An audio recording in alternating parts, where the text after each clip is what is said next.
అందరికీ నమస్తే. కాంగ్రెస్ పార్టీకి ఒక అదృష్టం ఉంటుంది. ఆ అదృష్టం ఏంటని చెప్తే, ఏదన్నా రాష్ట్రాలలో కాంగ్రెస్ పార్టీ గెలిచిందనుకో, కాంగ్రెస్ పార్టీ కానీ కాంగ్రెస్ పార్టీ కూటమి కానీ అక్కడ ఈవీఎంలు కరెక్ట్ పనిచేస్తాయని అంటారు. అదేవిధంగా మా పరిపాలనను చూసి ప్రజలు మమ్మల్ని ఎన్నుకున్నారని చెప్తారు. అదే ఒకవేళ కనుక కాంగ్రెస్ పార్టీ కూటమిలు ఎక్కడన్నా ఓడిపోయాయనుకో, అప్పుడు ఈవీఎంలు పనిచేయ వాళ్ళకు. అసలు మీకు చెప్పుకోవడానికి సిగ్గు ఉండాలిరా. ప్రతి ఒక్క ఎలక్షన్లన ఇప్పుడు జమ్మూ కాశ్మీర్లో మీరు గెలిచిండ్రు, అప్పుడు ఈవీఎంల గురించి ఏడవలేదు. ఎందుకు ఏడవలేదు? అప్పుడు జార్ఖండ్లో మీరే గెలిచిండ్రు, మీ కూటమే గెలిచిండు, అప్పుడు ఎందుకు ఏడవలేదు? ఇప్పుడు దరిద్రం కాకుంటే తెలంగాణలో కూడా మీరే గెలిచిండ్రు, అప్పుడు ఈవీఎంలు కరెక్ట్ పనిచేసాయి. అప్పుడు ట్యాపరింగ్ చేయాలని చెప్తే కేంద్రంలో ఉన్న బీజేపీ ట్యాపరింగ్ చేసిన బీజేపీ అన్న రావాలి, లేకుంటే రాష్ట్రంలో అప్పుడు కేసీఆర్ ప్రభుత్వం ఉంది కాబట్టి కేసీఆర్ అన్న వచ్చి ఉండాలి. అప్పుడు మీరే గెలిచిండ్రు, అప్పుడు ఈవీఎంలు పనిచేసాయి, ప్రజలు మిమ్మల్ని ఆదరించిండ్రు. ఇప్పుడేమో ఇప్పుడు మహారాష్ట్ర ఓడిపోయినందుకు ఇప్పుడు ఈవీఎంలు పనిచేయలేదు, ఈవీఎంలు ట్యాపరింగ్ చేసిండ్రు అని అంటారు. మీకు సిగ్గుచేరం ఉందారా? అసలు వాళ్ళు కష్టపడ్డారు.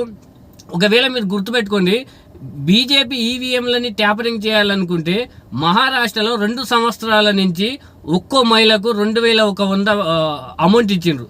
అది ఒక పథకం ద్వారా. అసలు అమౌంట్ ఎందుకు ఖర్చు పెట్టాలి అసలు? ఎందుకంటే మహిళల ఓట్లు కూడా వాళ్ళకు వేయాలి కాబట్టి ఆ విధంగా పథకాలు ఇచ్చిండ్రు. నువ్వు ఈవీఎం ఈజీగా ట్యాపరింగ్ చేయాలంటే మొన్న అసలు ఇదేంటి లోక్సభ ఎలక్షన్లలో అన్ని సీట్లు వాళ్ళే గెలిచేది, మంచి స్థానాలు కూడా కాంగ్రెస్ కూడా వచ్చినాయి కదా. అప్పుడు ఏమన్నారు? అవి వాళ్ళు సంబరాలు చేసుకున్నారు. అప్పుడు అసలు బీజేపీ కన్నా మేమే గెలిచినామని ప్రెస్ మీట్లు పెట్టి కూడా సంబరాలు చేసుకున్నారు, మనం అందరం చూసినాము. కేవలం ఓడిపోయినప్పుడు ఈ విధంగా మీరు ఎందుకు అంటారు? మీకేమైనా తల పెండగిటంగా ఉందా? ఏమన్నా సైకోగాల ఏమన్నా?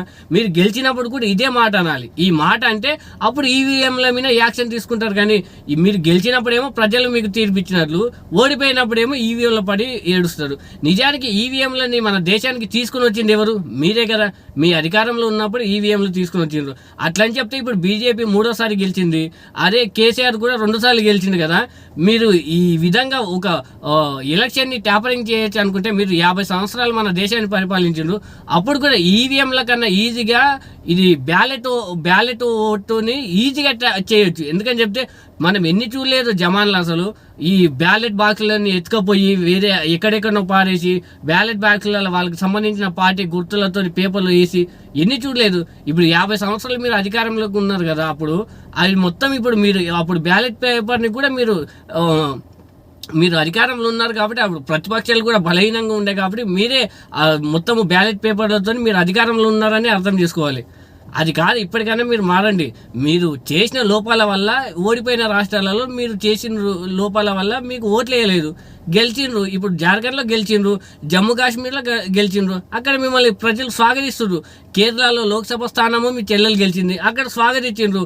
ఇంకోటి మహారాష్ట్రలో కూడా ఇంకొక లోక్సభ స్థానాన్ని గెలిచిండ్రు, అక్కడ స్వాగతించిండ్రు. ఇప్పుడు ట్యాపరింగ్ చేయాలని చెప్తే మొత్తం చేసి బీజేపీ ఏకఛత్రాధిపత్యంతో ఉండాలి. లేకుంటే కేసీఆర్ గారు అప్పుడు అధికారంలో అతనే ఉండే, ఎందుకు ఓడిపోయిన రాస్తుంటప్పుడు? ఓడిపోయినప్పుడు మీరు స్వాగతించాలి. అదేవిధంగా ఈ గెలిచినప్పుడు ఒకలాగా ఉంటుంది ఎవరైనా కానీ. గెలిచినప్పుడు వాళ్ళు ఈవీఎంలు మంచిగా ఉన్నాయి, ఇప్పుడేమి ఈవీఎం ఎట్లా చెడిపోతాయి చెప్పండి? ఒకసారి గుర్తుపెట్టుకోండి కాంగ్రెస్ నాయకులారా.